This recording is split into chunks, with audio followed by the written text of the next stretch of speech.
ఏంటి అసలు ఈ మొక్కలు పెంచాలి ఇదంతా మీకు ఏంటి అంత బిడ్డే కదా.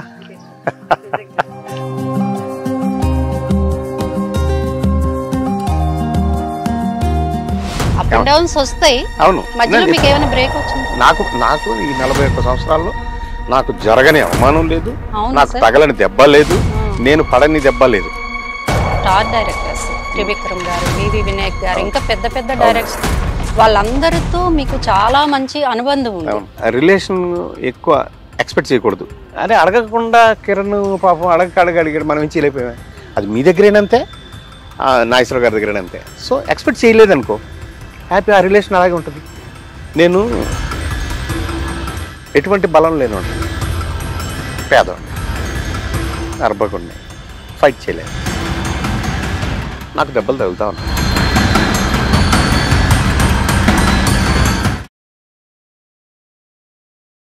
హాయ్, హలో, నమస్తే, వెల్కమ్ టు దాత్రి టీవీ. నేను మీ మహా. ఈరోజు మనం స్పెషల్ ప్లేస్కి వచ్చాము. అది మనకి సీనియర్ ఆర్టిస్ట్ కాదంబరి కిరణ్ గారు వాళ్ళ ఇంటికి వచ్చాము. చూసారా, ఇక్కడ చిత్రపురి కాలనీలో ఉన్నాము.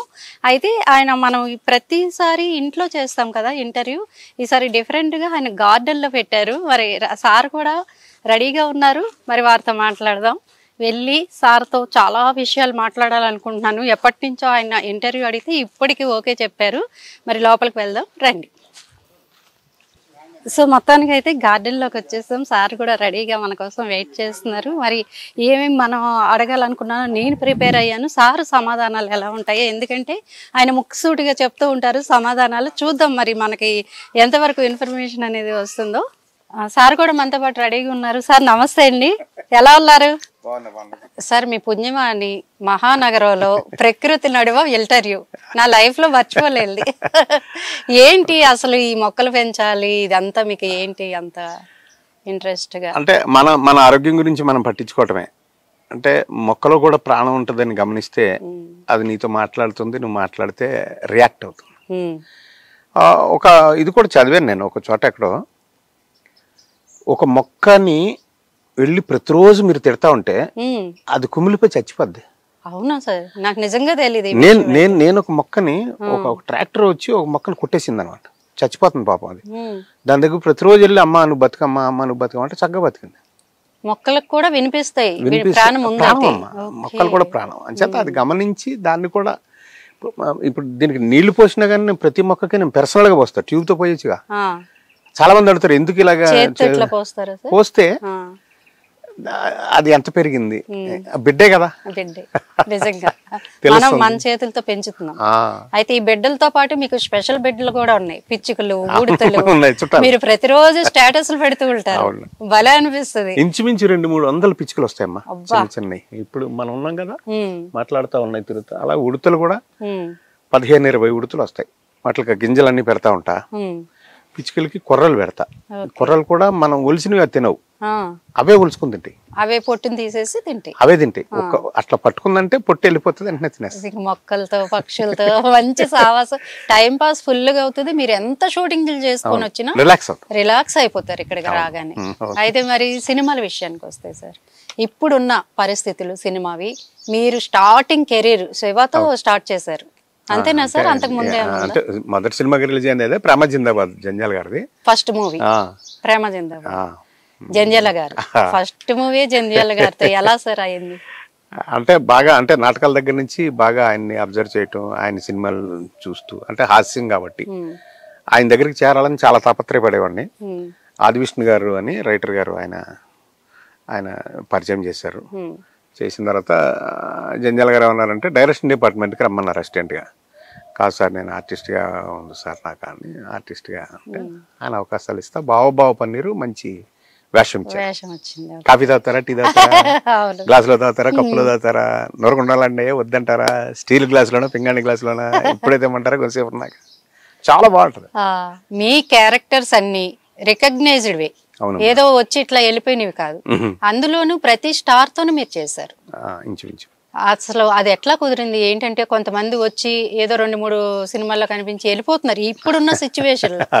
మీకు ఎట్లా సార్ కంటిన్యూగా ఇప్పటి వరకు అప్ అండ్ డౌన్స్ వస్తాయి. అవును, మధ్యలో మీకు ఏమైనా బ్రేక్ వచ్చిందా సార్? లేదు అంతా అంటే ఎప్పుడు నేను బ్రేక్ తీసుకోలేదు. అలాగా రెగ్యులర్ గా సినిమా వచ్చిన అంటే దాని గురించి పెద్దగా ఆలోచించాను నేను. ఓకే. వస్తే సినిమా చేయటం, లేకపోతే పేదవాళ్ళ గురించి అని, ప్రకృతి గురించి అని ఆరాటపడటం అంతే. బట్ ఇప్పుడు నా సమకాలికుల్లో చాలా మంది ఇళ్లలో ఉన్నారు లేదా పైకి వెళ్ళిపోయారు. నేను ఇప్పటికీ పని చేస్తూనే ఉన్నా, దేవుడి దయ వల్ల, కెమెరా తల్లి దయ వల్ల, మీ అందరి దయ వల్ల. సో చిన్నప్పటి నుంచి నటుడు అవ్వాలనే నా ధ్యేయం. ఓకే. ఎవరిని చూసి సార్ ఇన్స్పైర్ అయ్యారు? అట్లేం లేదు, ఏంటో మరి తెలియదు ఎవరిని చూసా కూడా. అంటే ఆ కాకినాడ అనగానే కళాకారులు ఇది అనుకోవచ్చు అంటారా? ఎక్కువ శాతం అటు నుంచి వస్తారు. బట్ నాకు అలాంటి ఆలోచన కూడా లేదు. ఏంటో ఆర్టిస్ట్ అవ్వాలి, నటన మీద బాగా చిన్నప్పటి నుంచి, అందులో పేరెంట్స్ కూడా బాగా ఎంకరేజ్ చేయడం. సో నాటకాలు, అలాగే ప్రయోగాత్మక నాటకం హైదరాబాద్ భాగ్యనగర్లో దొరుకుతుంది. సో దాన్ని వెతుక్కుంటూ ఇక్కడికి వచ్చేసి, ఇక్కడ మా అమ్మమ్మ గారు ఉండేవారు, మా మేనమాల వాళ్ళంతా కూడా. అంటే చెన్నై కదా సార్?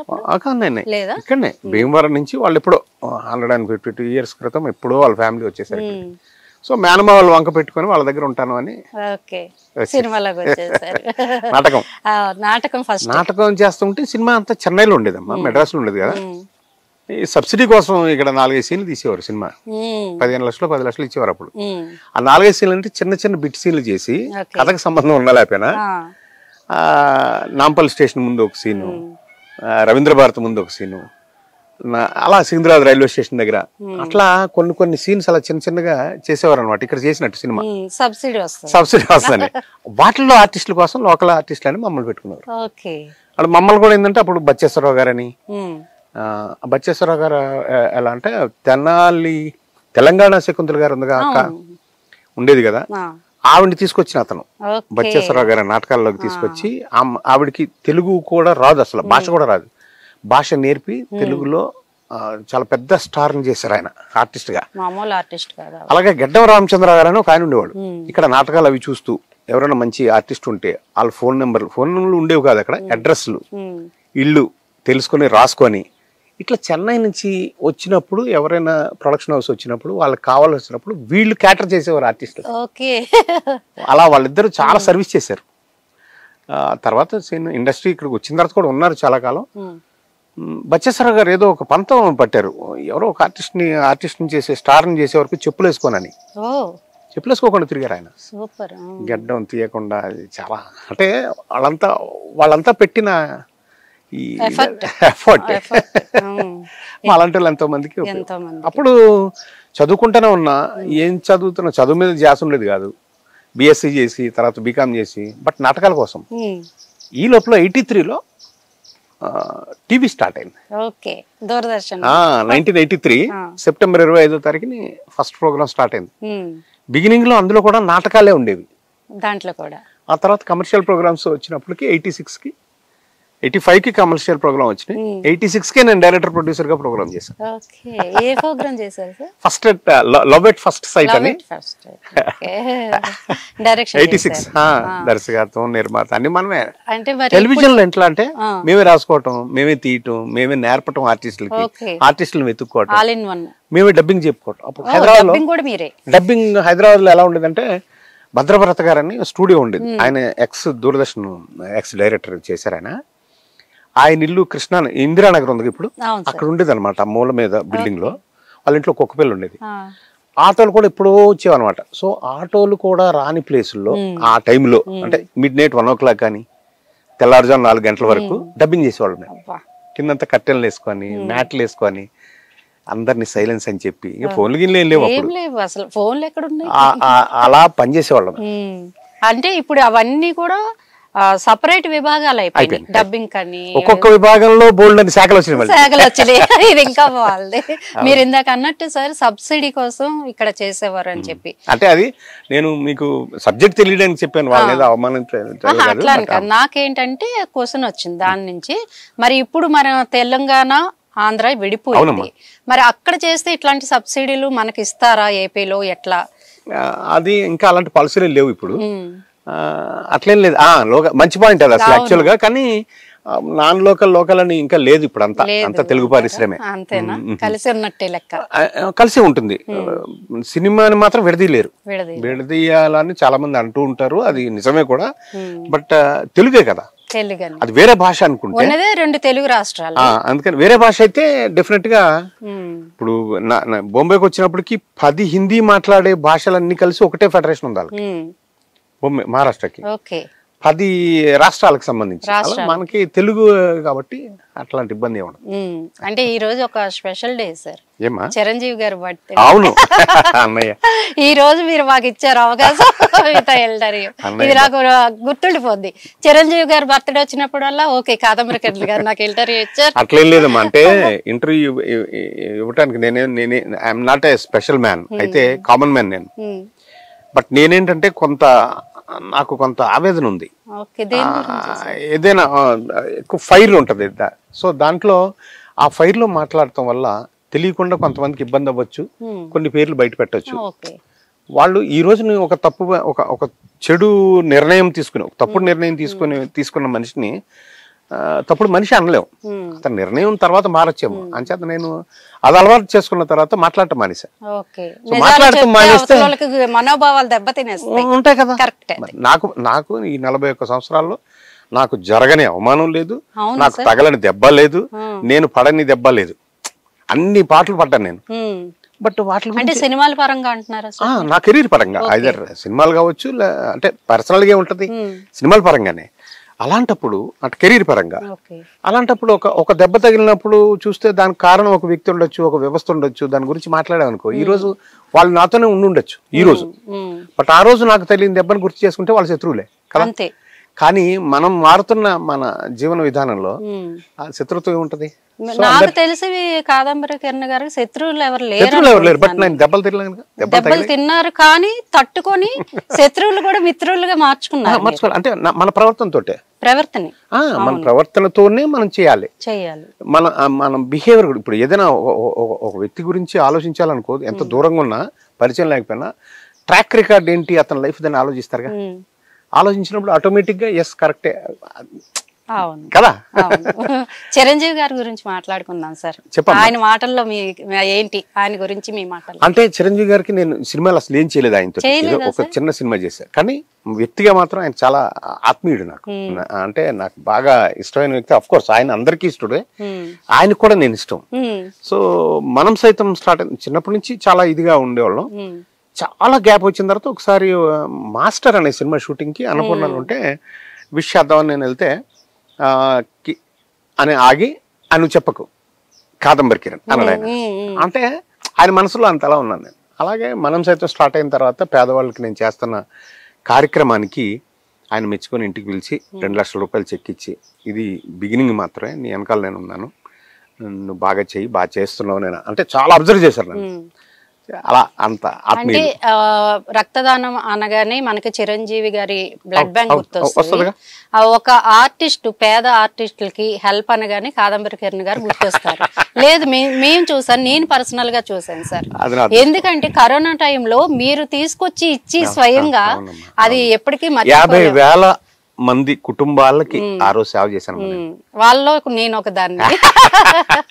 అమ్మ సర్వీస్ అని చెయ్యాలంతే. అంటే అందరికీ ఉండదు సార్ మీలాగా అందరూ అనుకుంటే. మీరు అన్నట్టు ఇప్పుడు ఒక ఫిష్ వెంకట్ గారు లాంటి వాళ్ళు, ఇంకా ఇప్పుడు రామచంద్రరావు కమెడియన్, పక్షవాతం వచ్చింది.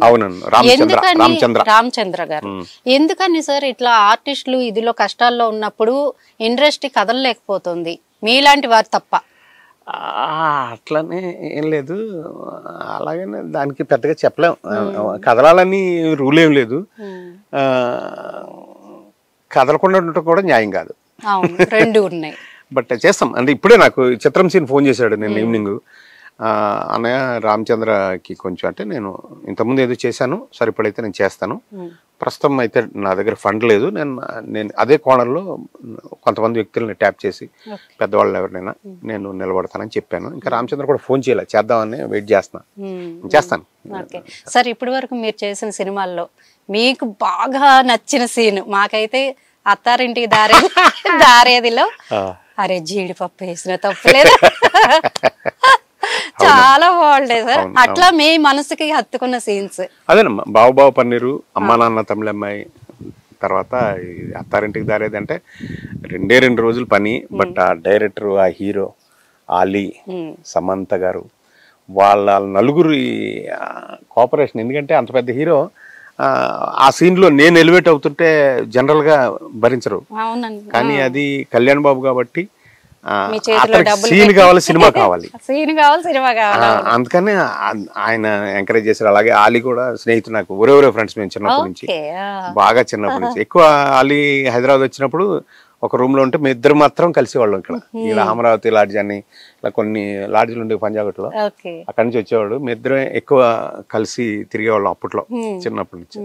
అలాగే ఆయన ఉన్నాడు. సరే, సమంత కూడా మనం సైతం అంటే కూడా ఆవిడకి చాలా అభిమానం. సో ఆయన డైరెక్టర్ యొక్క టాలెంట్, ఆయన ఆయన మాస్టర్ కదా, మాటల మాంత్రికుడు. సో ఆయన కూడా నా మీద ఉన్న ప్రేమ, నమ్మకము, ఆ సీను, ఆ ఒక్క సీను నాకు చాలా సినిమాలు తెచ్చిపెట్టింది. చాలా సినిమాలు తెచ్చిపెట్టింది. దానివల్ల చాలా పేరు వచ్చింది. ఇప్పటికీ అత్తారింటికి దారి ఏదైనా అంటారు, లేదా ఏమిరా బాలరాజు ఏమిరా అని మా జగన్ అలా ఇలా అంటారు, అలా ఉంటాయి. బట్ టెలివిజన్ లో మాత్రం కస్తూరి అని ఒక సీరియల్ చేశాను, జర్నలిస్ట్ వేషం. మంజులా నాయుడు గారు డైరెక్టరు, ప్రొడ్యూసరు, సుధాకర్ అని హస్బెండ్ ప్రొడ్యూసరు, నేను శృతి పేరు అనమాట. ఆ అమ్మాయికి వేరే హస్బెండ్ ఉండేవాడు, ఉంటాడు. నేను జర్నలిస్ట్ వేషము, మేమిద్దరు సహజీవనం చేస్తూ ఉంటాం. చాలా గొప్ప వేషం. నేను దర్శక నిర్మాత అయినప్పటికీ నేను అలాంటి వేషం రచయిత రాసుకోలేకపోయా, తీసుకోలేకపోయా. అంత మంచి వేషం టెలివిజన్. అవును, కస్తూరి కూడా చాలా మంచి పేరు. అలా బాగా. అంటే మీరు సీరియల్ వరకే రాసారా సార్? డైరెక్షన్ సీరియల్ చేశాను కదా నేను. సినిమా ఒక సినిమా చేశాను డైరెక్షన్, 4 సినిమాలు ప్రొడ్యూస్ చేశాను. ఇంకా చేయాలి మధ్యలో, అంటే మన కెరీర్ కదా. డైరెక్షన్ కూడా ఐడియా ఉందా? చేశాను, జరుగుతూ ఉంటది అంతే. అంటే మారుతున్న ఈ కాలంలో మన జీవన విధానంలో ఎక్కువ రిస్క్లు అయిపోయినాయి అని నటిస్తూ మాత్రం బతుకుతున్నాం.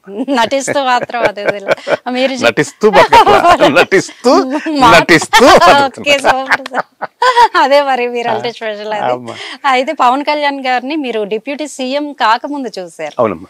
అప్పటికి ఇప్పటికి ఆయనలో వేరియేషన్స్ ఏమన్నా చూసారా? అట్లా లేదు, ఆయన నిబద్ధత గల వ్యక్తి. అతను మారే మనిషి కాదు, ఎప్పుడు ఒకేలా ఉంటాడు. ఆ నిబద్ధత అలా ఉంటది సమాజం పట్ల. అతను బిమ్లా నాయక్ సినిమా చేశాను, తర్వాత ఏం చేయలేదు ఆయనతోటి.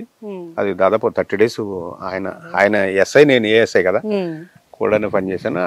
ఆయన అలా కూర్చుని ఉంటే, నేను అట్లా వెళ్తుంటే జనం కోసం పరితపించే మనిషి అతను అని చెప్పేవాడు నా గురించి. ఆయన బాగా. ఆయన కూడా అంతకుముందు హైదరాబాద్ మెయిన్ ఆఫీస్ ఓపెన్ చేసినప్పుడు 18 మంది గెస్టులను పిలిచాడు, ఓన్లీ 18, అందులో నేను ఒకడిని. త్రివిక్రమ్ గారు పక్క తీసుకెళ్లి ఆ రోజు అన్నారు, మీరు ఇంతవరకు వచ్చారంటే కళ్యాణ్ బాబు తోటి ఈ లిస్ట్ లో కేవలం మీరు చేసే సర్వీసే అని చెప్పారు ఆయన. అంటే అంత ఉన్నారు కదా అని నేను అడ్వాంటేజ్ తీసుకోను. నా పరిధి దాటి నేను నాకు ఎంతలో ఉండాలి అంత ఉంటా. అనవసరంగా ఎప్పుడు ఎవరిని కదలయ్యం, మాట్లాడడం, టచ్ చేయం, అంతే. గౌరవాలు, ప్రేమలు ఎప్పుడూ ఉంటాయి, రోజు రోజు పెరుగుతూనే ఉంటాయి. బట్ నేను నా పరిధి దాటను, అడ్వాంటేజ్ తీసుకోను. నాగార్జున గారు, వెంకటేష్ గారు, రవితేజ గారు, నిమ్మకాయ ఆట. రవితేజ గారితో అదే అమ్మ నాన్న తమిళమ్మాయి తర్వాత ఇంకో సినిమా ఉన్నాయి, చాలా సినిమాలు. ఇప్పుడు కూడా మాస్ జాతర చేశాను నేను ఆయనతో. ఆయన చాలా అంటే స్నేహంగా ఉంటాడు అతను, బాగా దగ్గరగా తీసుకుంటాడు మనుషుల్ని.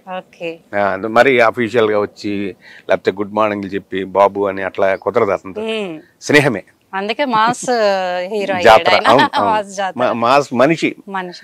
అంటే జనంతో ఉండే వాళ్ళకి అలవాట్లు ఉంటాయి, వాళ్ళని జనంలో డిఫరెన్షియేట్ చేయరు వాళ్ళు మనుషుల్ని. అందరూ సమానమే, అందరూ మనమే అన్నారు. ఇందాక మీరు చెప్పినట్టు స్టార్ డైరెక్టర్స్ త్రివిక్రమ్ గారు, వివి వినాయక్ గారు, ఇంకా పెద్ద పెద్ద డైరెక్టర్స్, వాళ్ళందరితో మీకు చాలా మంచి అనుబంధం ఉంది. ఇప్పుడు వినాయక్ గారి దగ్గర నేను 1-2 సినిమాలు మాత్రం చేశాను, బట్ నాకు చాలా దగ్గర వ్యక్తి అతను.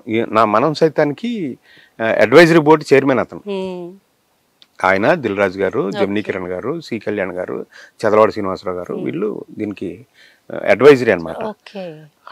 అది కూడా నాకు ఎప్పుడు అనిపించిందంటే, కరోనా స్టార్ట్ అయినప్పుడు ఆయన నా అకౌంట్ నెంబరు తుమ్మలపల్లి రామ సత్యనారాయణ గారి ద్వారా తెప్పించుకొని మనం సైతంలో 5 లక్షల రూపాయలు వేసి ఓకే. అప్పుడు నాకు ఫోన్ చేశారు, ఓ వీడియో పెడుతున్నాను నీకు చూడు అని. ఆ వీడియోలో ఏం చెప్పారంటే, ఎవరైనా నిజంగా అవసరం ఉంటే కాదంబరి దగ్గరికి వెళ్ళి గ్రాసరీస్ తీసుకోండి, అతని దగ్గర అయితే న్యాయంగా జరుగుతుందని నమ్మకంతో నేను ఆయనకి ఇచ్చాను, ఆయన దగ్గర ఉంటుంది, బట్ అవసరం అయితేనే వెళ్ళండి అని ఒక వీడియో చేశాడు ఆయన. ఫస్ట్ 5 లక్షల రూపాయలు వేసి నాకు అది చెప్పి, ఆ తర్వాత అంతా అంటే నా మీద ఉన్న నమ్మకం. అప్పటి నుంచి ఈయన మనం సైతానికి ఈయన ఓ పెద్ద దిక్కు అనేది నేను తీసుకున్నా. అలాగే నేను ఏ ప్రోగ్రామ్ చేసినా మనం సైతం గురించి ఆయన ఉంటాడు. అలాగని కూడా నేను రెగ్యులర్ కలవడం, కలిస్తే మాత్రం స్పెషల్ ఇది ఉంటది ఆయన దగ్గర, ఆ స్థానం ఉంటది. అంటే ఎంతో మంది ఆర్టిస్టులు వస్తుంటారు వెళ్తూ ఉంటారు, కానీ మీకు ఒక స్పెషల్ ప్లేస్ అనేది ఇచ్చారు. హీరోల దగ్గర నుంచి డైరెక్టర్స్ వరకు ఇది మెయింటైన్ చేయడం మీది కూడా గొప్పతనం. సరే, అది ఎట్లా చేస్తున్నారు? ఎందుకంటే ఇప్పుడు చూసుకుంటున్నాం చాలా చిన్న చిన్న విషయాలకే ఇదైపోతుంది. అవును, అంటే మీరు మెయింటైన్ చేయడం అనేది ఏం లేదు తల్లి, రిలేషన్ ఎక్కువ ఎక్స్పెక్ట్ చేయకూడదు. నేను అక్కినేని నాగేశ్వరరావు గారి దగ్గర ఇలాగే కొన్ని రోజుల పాటు మాకు జ్ఞాపకాలు ఉన్నాయి. ఆయన అలా కూర్చుంటే నేను పక్కన అలా కూర్చున్నాను, మిత్రమే. చాలా కాలం, చాలా అనుభవాలు ఆయన దగ్గర నేర్చుకున్నాయి, మాటలు ఉన్నాయి, మంచి స్వీట్ మెమరీస్ ఉన్నాయి. ఏ రోజుని నేను అడ్వాంటేజ్ తీసుకోవాలా, నాకు ఇదిగో ఒకసారి నాగార్జున గారికి ఒక మాట చెప్పండి, లేకపోతే సుప్రియ గారికి ఒక మాట చెప్పండి, పలానా సినిమా స్టార్ట్ అవుతుంది, నో. అలా అడిగిన రోజు నేను అక్కడ ఉండను. నేనేమంటున్నానంటే ఎక్స్పెక్ట్ చేయకూడదు.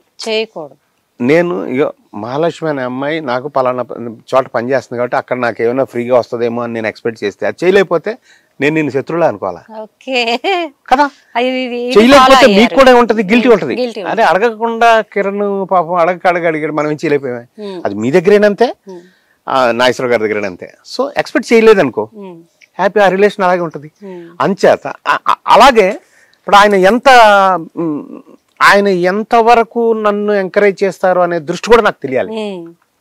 తెలియకపోతే నేను బౌండరీస్ దాటేస్తానుగా, దాటకూడదు. ఆ బౌండరీ అనేది మనకు ఒక ఆయన నాకు ఎంత విలువిస్తారంటే, ఒక ఎగ్జాంపుల్ ఉంది. ఒకరోజు అన్నపూర్ణమ్మ గారు చనిపోయిన తర్వాత, ఆ చనిపోయిన రోజున మహేష్ బాబు గారు ఊళ్ళో లేరు. నాగేశ్వరరావు గారి దగ్గర అన్నపూర్ణం అంటే ఆవిడే. తో ఆ తర్వాత ఆ వారం రోజులకి ఎప్పుడో మేము విజయనగరంలో నాగేశ్వర గారి ఫ్యాన్ ఒక ఆయన ఉన్నాడు, కట్టమూరి సుబ్రహ్మణ్యం అని. అతను కళ్ళు రెండు పోయినాయి. నాగేశ్వర గారి సినిమాకి వెళ్ళి వస్తుంటే బండి మీద పడిపోయి కళ్ళు పోయినాయి అతనికి. అతను విపరీతం నాగేశ్వర గారు అభిమాని. ఈ ఫ్యాన్ ఫాలోయింగ్ అనేది అప్పటి నుంచి స్టార్ట్ ఎప్పుడు ఉంది, ఎప్పుడు ఉంటది. ఇప్పుడు ఫ్యాన్స్ గారు వీళ్ళు కొంచెం ఇంకా ఎక్కువ, అప్పుడు అలా కాదు, ఇంకా హీరోలు కూడా అలా దగ్గరగా ఉండేవారు.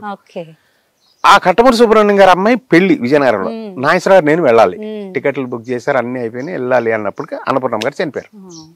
సో ఆ రోజు నాతో ఏం చేస్తున్నారంటే, నేను రాలేను కదా కాబట్టి ఒక లెటర్ రాసిస్తాను, ఆ లెటర్ మీరు అక్కడ స్టేజ్ మీద చదవండి అని నాగేశ్వర గారు నాకు చెప్పారు. నాగేశ్వర గారు బతుకున్నంత వరకు సార్ అనిపించుకున్నాను నేను ఆ రిలేషన్. అలా ఆయనతో కూర్చొని మాట్లాడుతుంటే మహేష్ బాబు గారు బయలుదేరిపోయారు ఇంటి దగ్గర. నమ్రత గారు, మహేష్ బాబు గారు నాగేశ్వర గారి ఇంటికి వస్తున్నారు. సుమంత్ గారికి వాళ్ళకి బాగా దగ్గర స్నేహం. సుమంత్ గారిని టెన్షన్ పడుతున్నారు, బాబు వచ్చేస్తున్నాడు, ఇంకా వీళ్ళు మాట్లాడుతూ ఉన్నారు.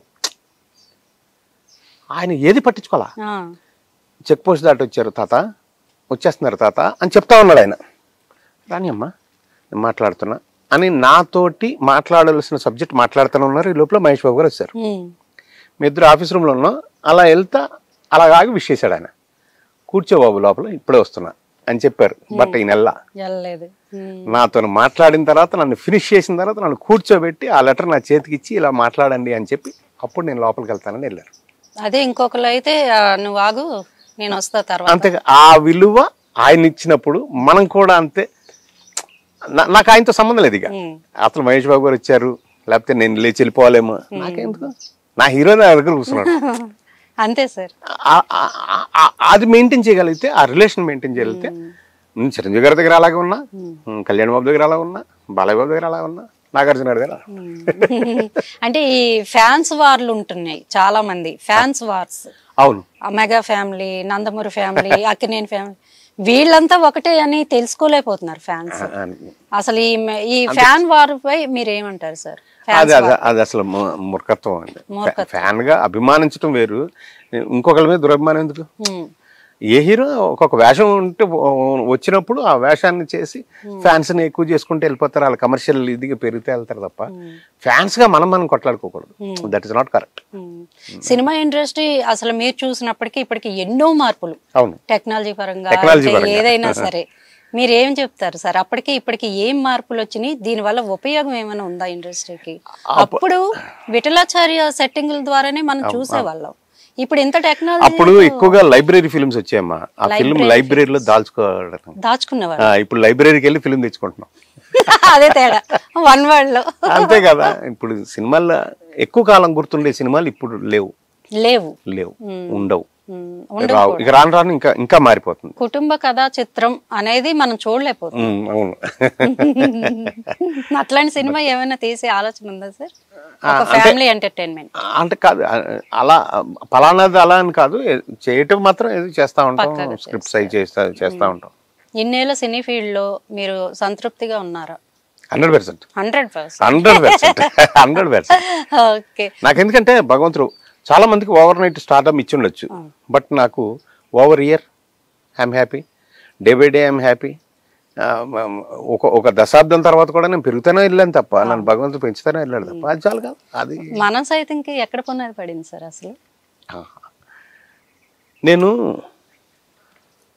ఎటువంటి బలం లేనివాడిని, పేదవాడిని, అర్భకుడిని, ఫైట్ చేయలేను, నాకు దెబ్బలు తగులుతూ ఉన్నాయి. నేను భాగ్యనగరంలో స్టార్ట్ అయిన ప్రతి టెలివిజన్ ఛానల్లో అప్పట్లో సొంతంగా సీరియల్ చేసినవాడిని. 99.99 ఛానల్స్ నాకు డబ్బులు కట్ చేసాయి. కట్ చేసినప్పుడు అవన్నీ ఆలోచిస్తే ఒకరోజు ఒక 17-18 సంవత్సరాల క్రితం ఒంటరిగా అలాగా కూర్చొని బాధపడతా ఉంటే, ఎందుకు నీకు ఇలా జరుగుతుంది, ఎందుకు ప్రతి చోట ఎందుకు జరుగుతుంది ఏంటి అంటే, కామన్గా అవతల వాళ్ళు కామన్గానే చేస్తున్నారంటే because you're a common man. So వద్దు, ఇక రిస్కులు చేయొద్దు, ఇక మానేద్దాం. బట్ ఎలా మనకింత అంటే ప్రీషియస్ టైం, ప్రీషియస్ ఏజ్, నా బలం, నా శక్తి పడిపోయిందిగా. ఒక ఛానల్ దగ్గర ఒక డబ్బు తెచ్చుకోవడానికి, నేను పనిచేసిన డబ్బు వెనక్కి తెచ్చుకోవడానికి కొన్ని నెలల పాటు, సంవత్సరం పాటు అక్కడే తిరుగుతా ఉంటే, ఈ సంవత్సరం నా కెరీర్ పోయిందిగా, టైం పోయింది, అంతా పోయింది. సో నా ప్రీషియస్ ఏజ్, నా స్ట్రెంగ్త్ అంతా పోతుంది అని కసితోటి మరి ఏం చేయగలను? నేను ఫైట్ చేయలేను. నో, మనం దీన్ని ఇలా చేయడానికి కుదరదని చలనచిత్ర పరిశ్రమలో, తెలుగు చలనచిత్ర పరిశ్రమ వాచ్మెన్ ఆత్మకథ అని ఒక పుస్తకం రాయటానికి స్టార్ట్ చేశాను. Watchman, because I'm watching as a watchman each good and bad of this industry. నేను గేట్ దగ్గర ఉండిపోయా, నాకు స్టార్డమ్ రాదు, బయటికి వెళ్ళలేను. సో స్టార్ట్ చేసి ఒక 20-22 పేజీలు రాసిన తర్వాత చదువుతుంటే నాకే బాధ అనిపించింది, భయం వేసింది. ఇంత కస్యా నాకు, ఇంత కోపమా? ఈ వ్యక్తులందరూ నా ఫ్రెండ్సే కదా. చాలా మంది మా ఏజ్ గ్రూప్ వాళ్ళందరూ కూడా నన్ను అన్నయ్య అనేవారు, నేను ఒరే అనేవాడిని. అప్పుడప్పుడే వచ్చేవాళ్ళు అందరూ, అప్పుడప్పుడే వచ్చేవారు వీళ్ళందరూ. చాలా పెద్దోళ్ళు అయ్యారు, కోట్లు తీసుకుంటున్నారు ఈరోజు. అయినా కానీ నేను ఒరే అనేవాడిని, నన్ను అన్నయ్య అనేవారు. వీళ్ళు స్నేహితులే కదా, వీళ్ళ మీద ఇంత ఎలా? మరి వాడు చేసాడు తప్పు కదా. అవును, తప్పు ఉంది. ఒక ఫ్రెండ్ నాకు ఈరోజు చాలా మంచి ఫ్రెండ్, అతను నేను డైరెక్షన్ చేసిన తర్వాత సినిమా ఫెయిల్యూర్ అయింది. Out of my bad luck. Cinema చాలా మంచి సినిమా, కుర్రాళ్ళ రాజ్యం. కుర్రాళ్ళ రాజ్యం ఉంటే, సినిమా డైరెక్షన్ అంటే వ్యూ ఫైండర్ లో చూస్తూ ఫోటోలు దిగడం అనుకున్నావా అన్నాడు ఫ్రెండ్. అని వేషం నాకు ఏదైనా ఇవ్వ అంటే, అయిపోయిందా డైరెక్షన్, వేషాలకు వచ్చావా అన్నాడు. అంటే చాలా రోజులు అలా ఉండిపోయి స్తబ్దంగా ఏం చేయాలో తెలియక, సరే వేషం అయినా వేసి బతకాలిగా నేను అని, అది ఫ్రెండే కదా, ఒరే అనే ఫ్రెండే కదా అని అతని దగ్గరికి వెళ్తే ఆ మాట అంటే నాకు అంటే ఎస్ కరెక్టే, బట్ వీడిని బయట పెట్టడం వల్ల నా కసి నాకు తగ్గుతుందేమో, దానివల్ల ఉపయోగం ఏంటి అని అనుకుని ఆ పేపర్లని చింపేసి రియలైజ్ అయ్యారు. అది అయితే చింపేసాను కానీ పాడేలా దాచుకున్నా పేపర్. ఎందువల్ల నువ్వు ఒంటరివాడు కాబట్టి, నీకు బలం లేదు, శక్తి లేదు కాబట్టి. మరి శక్తి ఎలా వస్తుంది? నీ ఫ్యామిలీని పెంచుకుంటే వెళ్ళు, నీ వెనకాల ఫ్యామిలీ ఉంటుంది. ఎస్, అని ఆ రోజు నుంచి ఎవరైతే అవసరార్థులు ఉన్నారు, ఎవరైతే మన కోసం నాకేమైనా అయితే ఈ వ్యక్తి ఉన్నాడు అని అనుకున్నారో, అటు అందులో కూడా నాకేమైనా అయితే అంటే చచ్చిపోవడమేగా, చచ్చిపోయిన తర్వాత నాకేమవుతుందో నాకు తెలియదుగా, అయినా ఈ వ్యక్తి నన్ను కాపాడుతాడు నాకేమైనా అయితే అనే ఒక ధైర్యం ఒక వ్యక్తి వల్ల కానీ ఒక వ్యవస్థ వల్ల కానీ ఉంటే ఆ వ్యక్తి గొప్పతనం ఏంటి అది అనిపించుకోవాలనుకున్నాను.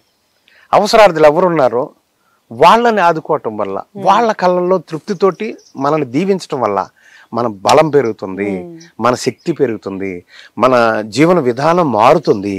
సో స్వచ్ఛంగా తృప్తిగా బతకగలం అనే ఉద్దేశంతో ఆ ఫ్యామిలీని పెంచుకుంటూ వెళ్తే ఈరోజు లక్షలాది మంది నా కుటుంబం, మనం సైతం ప్రపంచం నిండా నన్ను దీవించే వాళ్ళు ఉన్నారు ఆ తల్లి దయ వల్ల. సహాయం పొందిన ప్రతి ఒక్కరు దీవిస్తారు, ప్రతి ఒక్కరు మనస్ఫూర్తిగా దీవిస్తారు. సహాయం చేశామని నేను ఎందుకు చెప్తాను అంటే అవతల వ్యక్తి కూడా ఈ స్పీడ్ యుగంలో మనల్ని మనం చూసుకోవటం మానేసాం, చూడలేకపోతున్నాం. ఇలాంటి మ్యాటర్ని మనం చెప్పటం వల్ల అరే ఈ పలానా వ్యక్తికి ఇలా కష్టం వస్తే పలానా వ్యక్తి ఇలాగా పోగు చేసి డబ్బులు ఇచ్చాడు అనే తెలిస్తే అతను కూడా ముందుకు వచ్చి 10 మందికి తన కూడా నిలబడచ్చు. అందువల్ల నేను చెప్తా, అలా తెలియటం వల్ల ప్రపంచంలో లక్షల్లో నా కుటుంబం ఉంది ఈరోజు.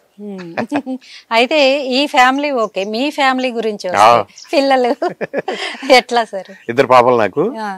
పెద్ద పాప అల్లుడు automobile engineers, Ford company Detroit లో ఉంటారు. రెండో పాప హోమియోపతి డాక్టరు, రెండో అల్లుడు అడ్వకేట్. సో వారసుడు లేడు కాబట్టి సినిమా ఫీల్డ్ లోకి వచ్చే వాళ్ళు ఎవరు లేరు అసలు. లేలే, నా ముందు నా ఫ్యామిలీలో ఎవరు లేరు, ఆ తర్వాత కూడా మా పిల్లలిద్దరు సింగర్స్, డాన్స్ చేస్తారు. సింగర్ పెద్ద పాప సింగర్ కూడా చేస్తుంది, అంతే. అంటే మీరు నాట్ బై ప్రొఫెషన్. ఓకే, మీ ఇన్నేళ్ల కెరీర్ లో మీ వైఫ్ మీకు ఇచ్చిన ప్రోత్సాహం, ఎందుకంటే తనే మీ బ్యాక్ బోన్. ఎట్లా ఉండేది సార్? మీరు షూటింగ్లకి బయటకు వెళ్ళిపోతుండేవారు, పిల్లలతో ఈవిడ పడే కష్టాలు. క్వశ్చన్ అయ్యింది అంతే, వేరు. ఎంత మంచి ఆవిడ సార్, మీరు లక్కీ సార్. మేమైతే చంపేస్తాం, ఎందుకు ఏంటి ఎంత టైం అయింది. క్వశ్చన్ అయ్యింది అంతే అంతే, చాలా నాకు చాలా లక్. అయితే నేను కూడా పెద్దగా నా ప్రాబ్లమ్స్ ఏం చెప్పను ఇంట్లో, వాళ్ళకి తెలియదు. నా ప్రపంచం వేరు. ఇంట్లోకి వస్తున్నప్పుడు నా మొబైల్ కూడా సైలెంట్ లోకి వెళ్ళిపోతుంది.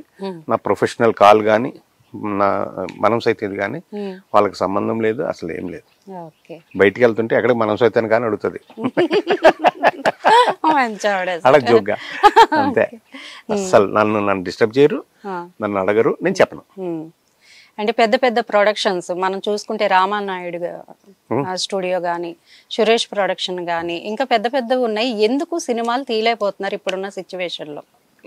అట్లా లేదు, అంటే ఒక నిబద్ధతతోటి చిన్నప్పటి నుంచి ఒక స్టైల్లో, మేకింగ్ స్టైల్లో ఎప్పుడైతే వాళ్ళు ప్రొడ్యూస్ చేసుకుంటూ వచ్చారో ఆ మారుతున్నప్పుడు కొంతమంది డైజెస్ట్ చేసుకోలేరు, కొంతమంది దాని మీద పెద్ద ఇంట్రెస్ట్ని చంపుకుంటూ వెళ్ళిపోతారు అంతే తప్ప సినిమా మేకింగే లైఫ్ వాళ్ళకి. కానీ ఇలాగే తీయాలి సినిమా అనేది మాత్రం ఒక సిస్టమ్ ఉంటుంది కొన్ని కంపెనీలకి. సో వాళ్ళు దాన్నే ఫాలో అవుతారు.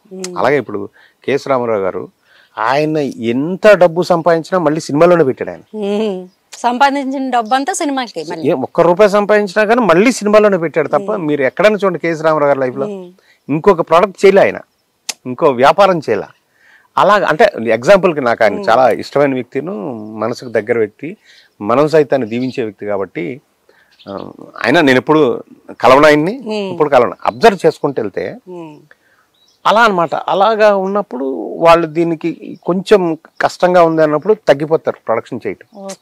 అట్లా అంటే తొమ్మలపల్లి రామ సత్యనారాయణ గారి గురించి మాట్లాడుకుంటే రీసెంట్ గా 15 సినిమాలు అనౌన్స్ చేశారు. దానిపై మీరు ఏమంటారు సార్? లేలే, అతను చాలా ఉత్సాహమైన వాడు, అందరిని కలుపుకుని వెళ్ళేవాడు కాబట్టి సినిమా ఇండస్ట్రీలో ఉన్న అన్ని శాఖలు కూడా అతనికి సపోర్ట్ చేస్తాయి. అతను కూడా అలాంటి ఒక జీలు ఉన్నాడు నాయుడు గారి లాగే. బట్ నాయుడు గారితో పోల్చడం అనేది ఎంతవరకు అది కాదు, కానీ ఇతను సినిమా ఇండస్ట్రీలో ప్రస్తుతం ఉన్న సినిమాలకి అతను లాంటి చాలా అవసరం. రామ సత్యనారాయణ అంటే మీరు నాగేశ్వరరావు గారి అప్పుడు కూడా చూసారు మీరు, అప్పుడు ఏంటి కథ అంటే మనం జమినీ గణేష్ గారు, సావిత్రమ్మ గారి గురించి మనం చెప్పుకుంటాం కొన్ని కథలు, అలాంటివి ఇప్పుడు చెప్పుకోవడానికి చాలా ఉన్నాయి సార్. సెలబ్రిటీల విడాకులు ఎందుకు జరుగుతుంది అది మీరు చెప్తారు, కరెక్ట్ గా చెప్తారు. అంటే అట్లేం లేదమ్మా. ఇప్పుడు రంగుల ప్రపంచంలో మనము మన వ్యక్తిగతం ఏదైతే ఉందమ్మా దాన్ని సెపరేట్గా చేయాలా. ప్రొఫెషన్ వేరు, మన వ్యక్తిత్వం వేరు, ఆ వ్యక్తిగతం వేరు. దాన్ని కూడా నీ ప్రొఫెషన్ లాగే వ్యక్తిగతాన్ని కూడా కలర్ఫుల్గా చూసుకున్నావు అనుకో, చిన్న దెబ్బ తగిలినా కానీ తట్టుకోలేరు. సో ఆ రియాలిటీ ఏంటి, ఆ నిజ జీవితం ఏంటి అన్నది చూస్తే కానీ నా లైఫ్లో నేను ఇల్లు కొనుక్కుంటే కానీ కారు కొనుక్కోకూడదని కూర్చున్నాను నేను. బట్ నా ఏజ్ గ్రూప్లో ఉన్న ఫ్రెండ్స్ అప్పుడు ఫస్ట్ కారే కొనుక్కున్నారు. బట్ రెమ్యునరేషన్ వాళ్ళకంటే రూపాయి నాకు వచ్చేది, నాకే ఎక్కువ వచ్చేది. కారు చూసి ఎవరు రెమ్యునరేషన్ పెంచరు, పెర్ఫార్మెన్స్ చూసే పెంచుతారు. కానీ వాళ్ళకి ఉన్న అలవాట్లు, వాళ్ళకున్న సోకుల్లో అది కూడా ఒక లైఫే. బట్ నేను బాధ్యతగా తీసుకున్నా. ఇల్లు అనేది మనకి మనం ఉండడానికి ప్రశాంతంగా ఉంటుంది, అంతే కదా. కారే ఉంది, ఎప్పుడు తిరగలేము కదా కార్లోనే. అలా నేను తీసుకున్నా. అంటే ఎవరి జీవన విధానం వాళ్ళు. అదే నేను ఎందుకు ఇంకొకళ్ళని అనటం కాదు, మనం చేత దాన్ని బట్టి ఉండాలి అంతే. అంటే మీరు అన్నారు గేటు బయటే నేను ఉండిపోయిన రోజులు ఉన్నాయి అని చెప్పి. ఇప్పుడు మీరు అనుకున్న ఇల్లు, కారు, లగ్జరీ లైఫ్ అంతా వచ్చేసింది మీకు. అప్పుడు అన్న వాళ్ళు ఇప్పుడు మీకు ఎదురయ్యారా? ఎప్పుడైనా ఎదురయ్యారా లైఫ్ లో? నా చుట్టూ ఉన్నారుగా. సలాం చేశారా సార్? ఉంటారు. భజన ఉంటది కదా, మనం ఆటోమేటిక్ గా మనం బాల్ అంటే భజన వస్తుంది. భజన అని కాదు కానీ అంటే వాళ్ళు బై బర్త్ పుట్టుకతో వాళ్ళు దుర్మార్గులు గారు. వాళ్ళ సిచ్యుయేషన్ లో వాళ్ళకి ఒక అహంకారం వచ్చి నేను ఇంత పొజిషన్ లో ఉన్నాను కదండి, ఆ పొజిషన్ దూరం అయిన రోజులు కూడా ఉంటాయిగా. అవును. ఇప్పుడు నేను ఇందాక చెప్పాక నాతో కలిసి ఉన్న వాళ్ళు చాలా మంది పైకి వెళ్ళిపోయారు, లేకపోతే ఇంట్లో ఉన్నారు. చాలా తక్కువ మంది మాత్రం బయట ఉన్నారు. అలాగే నేను ఇంత కష్టపడుతూ నేను పెంచిన కుర్రాళ్ళల్లో 29 మంది ఫిల్మ్ డైరెక్టర్లు అయ్యారు. సూపర్ సార్, మీరు చెప్పుకోవడానికి ఒక ఇది కూడా కదా. 100% కదా. ఇప్పుడు అలా ఎంతమందిని నేను చేశాను, ఎంత చేశాను అనేది చరిత్ర. అది ఇండస్ట్రీలో లైవ్ కదా. ఓకే. అట్లా డబ్బుని ఎలా చూస్తే మన దగ్గర ఉంటది, మనం ఎలా పొదుపుగా వాడుకోవాలి, మీ సలహా? ఏం లేదమ్మా, మన అవసరం నోరు కట్టు బతకాలి. నోరు కట్టుకోవాలంట, నోరు కట్టు బతకాలి. మనం చెలవిడిగా ఉంటే ఏముందమ్మా. డబ్బు అనేది ఒక చాటు ఉండడానికి ఇష్టపడదు, స్థిరత్వం లేదు, లక్ష్మీదేవి ఉండదు కదా. ఇష్టపడితే మరి రెండోవాడు ఏమవుతాడు. సో ఆవిడ ఎలా వెళ్ళిపోతా ఉంటది. ఉన్నప్పుడు భద్రంగా ఉంటే అలా. నేను కూడా టెలివిజన్ ఇండస్ట్రీ డే 1 నుంచి పనిచేస్తున్నాను. నేను ఎన్నో కొనుక్కున్నా, ఎక్కడెక్కడో ఏవో కొన్నా, ఎక్కడెక్కడో పోయినాయి, అన్ని పోయినాయి. ఇప్పుడు గ్యాప్ లో ఏం చేస్తాను మరి? ఇప్పుడు ఒక ఛానల్లో నేను పని చేయడానికి కొంత మిగిలిన లైఫ్ అంతా వదిలేయాలి. పని చేసిన తర్వాత ఆ డబ్బులు కలెక్ట్ చేసుకోవడానికి, రీకలెక్ట్ చేసుకోవడానికి మళ్ళీ బోళ్ళంత లైఫ్ వదిలేయాలి. మరి అప్పుడు ఎలా పోతుందను? సో ఆ జాగ్రత్త ఉంటే ఆవిడే మళ్ళీ ఆదుకుంటది. నేటి జనరేషన్ వచ్చే వాళ్ళు, సినీ ఇండస్ట్రీకి వచ్చే వాళ్ళకి, యూత్ కి మీరు ఇచ్చే సలహా ఏమైనా? నేను యూతేనమ్మా. మీరు యూతే సార్, మీరు ఆల్వేస్ యూత్, ఎవర్ గ్రీన్. సలహాలు ఇచ్చేటంతటి జీవితం నాది కాదు, కానీ మనని మనం చూసుకోవాలమ్మా. ఫస్ట్ వ్యక్తిత్వం పాడు చేసుకుని ఎక్కడో తిరగవలసిన పని లేదు. మీరు ఎప్పుడైతే మీలాగా ఉంటారో మీకు డెఫినెట్గా వాల్యూ ఉంటుంది. ఈ సమాజం మిమ్మల్ని గుర్తిస్తుంది, గౌరవిస్తుంది. సమాజం గుర్తించడానికి మనం వ్యక్తిత్వాన్ని మార్చుకోవాల్సిన పని లేదు. ఒక వ్యక్తి ఎవడో మనల్ని పెంచుతాడని కానీ, ఒక వ్యక్తి ఎవడో మనల్ని నాశనం చేస్తాడని కానీ అవకాశమే లేదు. పరిస్థితి, ఆ పరిస్థితి వచ్చినప్పుడు ఫేట్, దాన్ని ఏం చేయలేం. అలా గనక తీసుకువెళ్తే this is a fate, okay మళ్ళీ వస్తుంది నాకు రోజు అని మీరు వెయిట్ చేసి ఫైట్ చేస్తే మీరు లైఫ్ మీదే అంతే. అలాగే సమాజంలో పేదవాళ్ళని, అవసరార్థుల్ని, పేదరికం ఎవరికైనా ఉంటుంది, అవసరం ఎవరికైనా ఉంటుంది, అవసరార్థుల్ని జాగ్రత్తగా గమనించి భగవంతుడు చేయి పెట్టి మన పైకి లాగుతుంటే రెండో చేయి విప్పారిస్తే ఒక్కొక్క ఫింగర్ నుంచి బోల్డ్ మంది అవసరార్థులు జీవితంలో పైకి వస్తారు. Find the pain, share the gain. బాధను గమనించాలి, మనం సంపాదించిన దాన్ని షేర్ చేయగలగాలి. అది మనం సైతం. Service is God. Turn to God before return to God. Kadambari Kiran గారికి నచ్చిన గాడ్ ఎవరు సార్? సర్వీస్. ఓకే. నచ్చిన హీరో? అందరు హీరోలతో పనిచేస్తాను అంతే. డైరెక్టర్ స్పెషల్ రవితేజ గారి దగ్గర బాగా దగ్గరగా ఉంటాను. అంటే కొరటాల శివ గారు, వినయ్ గారు, త్రివిక్రమ్ గారు, అందరూ, సుకుమార్ గారు, అందరూ మనకు అన్నం పెట్టిన వాళ్ళే, అందులో నచ్చిన వాళ్ళే ఉంటది. అక్కినేని నాగేశ్వరరావు గారి వారసుడిగా నాగార్జున గారు అనుకున్నాము, ఇప్పుడు నాగ చైతన్య అఖిల్ కూడా వచ్చారు. కరెక్టే అంటారా? అంటే ఆయన నటనని వీళ్ళు పుణికిపుచ్చుకున్నారు అనుకుంటారా, ఎట్లా అనుకో? అట్లా లేదు, అంటే ఆయన ఇన్ఫ్లుయెన్స్ డిఫరెంట్ గా ఉంటది. సుమంత్ బాబుని చూస్తే అప్పుడప్పుడు నాగేశ్వరరావు గారు ఐస్ లాగా ఉంటుంది. సుమంత్ గారిని అలాగా ఒక్కొక్కళ్ళు ఎవరి స్టైల్ వాళ్ళది, ఎవరి లైఫ్ వాళ్ళది. ఇప్పుడు నాగేశ్వరరావు గారి కథలు అయితే ఇప్పుడు అంటే ఇప్పుడు ప్రస్తుతం ఎట్లా ఎంత స్పీడ్గా అయిపోయిందంటే, మొన్న ఒక డైరెక్టర్ దగ్గర నువ్వు ఇది చేయకపోతే అది చేయాలి అని ఏదో డైలాగ్ ఉంది. ఇది చెయ్యకపోతే అది చేయాలి సుమా అన్నా నేను. సుమా అనకూడదు సార్, ఇప్పుడు లేదండి సుమా అనకూడదండి మనం అన్నాడు. నాకు షాక్, అరే ఏంటంటే ఏం మారింది? నాకు భావ వ్యక్తీకరణలో ఇలా అయితే అది చేయాలి అంతే, అదే కావాలి నీకు, అది చేద్దాం. సుమా తప్పేం కాదు, నాకు చేయాలి సుమా, అది తప్పు కాదుగా. సో అది మనకి నేర్పిన విధానం. సో మారుతుంది ఇండస్ట్రీ, మనం మారాలంటే వాళ్ళకి ఏం కావాలి అది ఇవ్వాలి, వాళ్ళకి ఏం కావాలి అది ఇవ్వాలి. Super sir. అయితే మీ దగ్గర నాకు చూస్తున్నాను ఇందా నుంచి అన్ని రకాల మొక్కలు ఉన్నాయి, మాకు ఏంటి స్పెషల్ గా ఉన్నాయి మాకు చూపించాలి మీరు మొక్కలు. అందులో మీ స్నేహితులు కిచకిచ అంటానే ఉన్నాయి, నెమళ్ళు కూడా అరుస్తున్నాయి. మనం ఎంత ధైర్యం వచ్చింది అట్లా అంటే నా మీద నమ్మకం, మీరున్నారని భరోసా.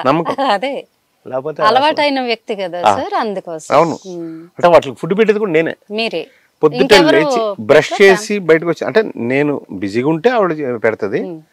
ఫస్ట్ మా డ్యూటీని లేచిన వెంటనే ఫస్ట్ వాటికి ఫుడ్ పెట్టడమే. ఓకే.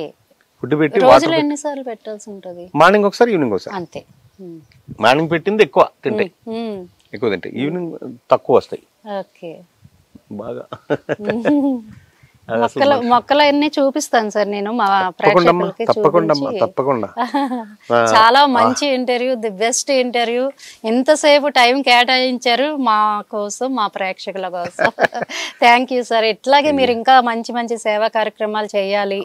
అంటే సేవ అనగానే చిరంజీవి గారితో సహా కాదంబరి కిరణ్ గారి పేరు చెప్పేంత స్థాయికి వెళ్ళారు సార్. అది దేవుడిచ్చిన వరం మీకు నిజంగా. ఆయనతోటి నాకు పోలికైంది, కానీ ఆయన చేసేది చాలా పెద్ద ఎత్తున ఉంటుంది. అవును, అది అందులో కూడా ఆయనది ఏదో కొంచెమైనా మీకంటూ మీ పేరు చెప్తారు.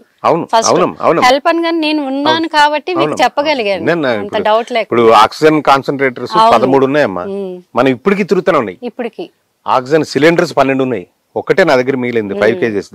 మిగిలినందే ఇంకా మార్కెట్ లో ఉన్నాయి. అంటే నాకు తెలిసిన వాళ్ళు చాలా సీరియస్ అయితే చిరంజీవి బ్లడ్ బ్యాంక్ వెళ్తే కాదంబరి కిరణ్ గారి దగ్గరికి వెళ్ళమన్నారు. అది నేను విని షాక్ అయిపోయింది సార్ ఆ రోజు. అందుకని మీరు చేస్తున్న సేవ చాలా గొప్పది సార్. అదే మీకు పేరు తెచ్చిపెట్టింది. నటనే ఉంది నిజంగా. ఈ రోజుల్లో ఇట్లా ఒక మనిషి గురించి వేరే మనిషి గురించి ఆలోచించే వ్యక్తిత్వం ఉన్న మీతో ఈ ఇంటర్వ్యూ నాకు the best interview sir. Thank you sir. Thank you very much. All the best.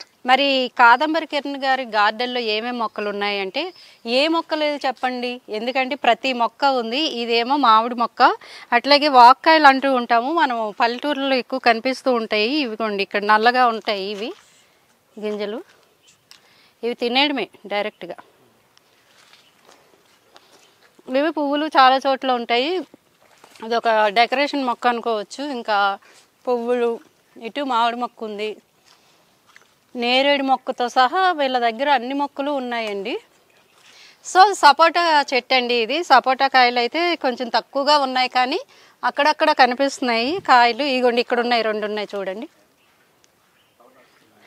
ఇక నెక్స్ట్ నారింజ కాయలు, ఇవైతే ఒకదానికి ఒక కొమ్మకి 3 కాయలు గుత్తుల్లాగా ఉన్నాయి. ఇగోండి. ఇక ఇటుపక్క చూసుకుంటే ఉసిరి చెట్టు ఉంది.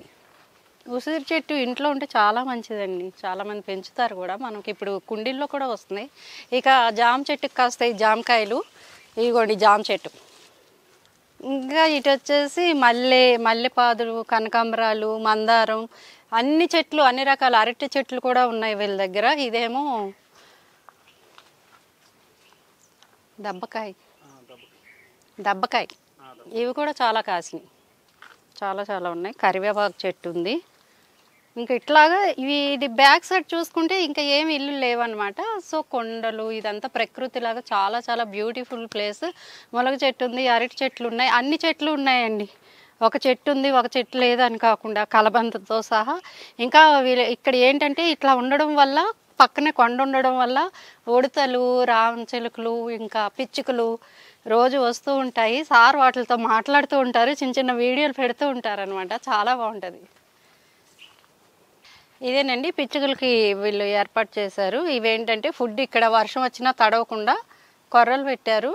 ఇంకా ఇక్కడ వాటర్ ఉంది చూసారా, వాటరు తడవకుండా ఇది రేకులు వేసి రేకుల షెడ్ లాగా వాటి కోసం ఇక్కడ చాలా బాగుంది ప్లేస్ అయితే. సో మొత్తానికి అయితే నాకు ఈరోజు ఇదిగోండి ఇది ఒకటి మందార మొక్క. ఈ మొక్క కూడా పువ్వులు వైట్ పువ్వులు పూస్తుంటాయి, పేరు నేను మర్చిపోయాను. సో ఏంటంటే ఇలా జరిగిందండి కాదంబరి కిరణ్ గారితో ఈరోజు ఇంటర్వ్యూ. సూపర్గా జరిగింది. పచ్చని వాతావరణం, చక్కటి గాలి మధ్య చాలా చాలా బాగా జరిగింది. థ్యాంక్ యూ అండి. మరి ఇలాంటి మంచి మంచి ఇంటర్వ్యూస్తో మీ ముందుకు వస్తూ ఉంటాం. చూస్తూనే ఉండండి ధాత్రి టీవీ.